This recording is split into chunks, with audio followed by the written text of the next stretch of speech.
బట్టలు ఆరేసుకున్న తర్వాత ఇలాంటి క్లిప్స్ పెడుతూ ఉంటాం. అయి తరచుగా మిస్ అవుతూ ఉంటాయి. కొన్ని అక్కడ ఇక్కడ పెట్టేస్తూ ఉంటాం. అలాంటప్పుడు ఈ చిన్ని టిప్ మీకు యూజ్ అవుతుంది అని నేను అప్లోడ్ చేస్తున్నాను. వాటర్ బాటిల్స్ కానీ, కూల్ డ్రింక్ కానీ, సోడా బాటిల్స్ కానీ అలా మనం పడేస్తూ ఉంటాం. అలాంటప్పుడు అవి తీసుకొని పైన ఆ మూత పార్ట్ వరకు కట్ చేసేసి అవన్నీ ఒక పక్కన పెట్టుకోండి. అవి చాలా యూజ్‌ఫుల్.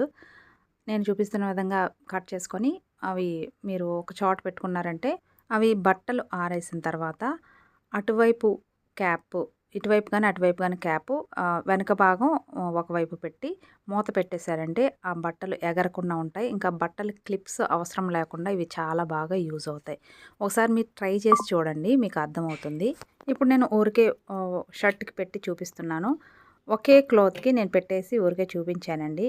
ఇలా మనం అన్ని క్లాత్స్‌కి ఇలా పెట్టేసుకుంటే ఎంత గాలి వచ్చినా సరే అవి ఎగరకుండా ఉంటాయి. ఈ టిప్ అయితే చాలా బాగా యూజ్ అవుతుంది. మీరు ట్రై చేయండి. ఈ చిన్ని టిప్ నచ్చితే గనక వీడియోని లైక్ చేసి షేర్ చేయండి. Thank you for watching.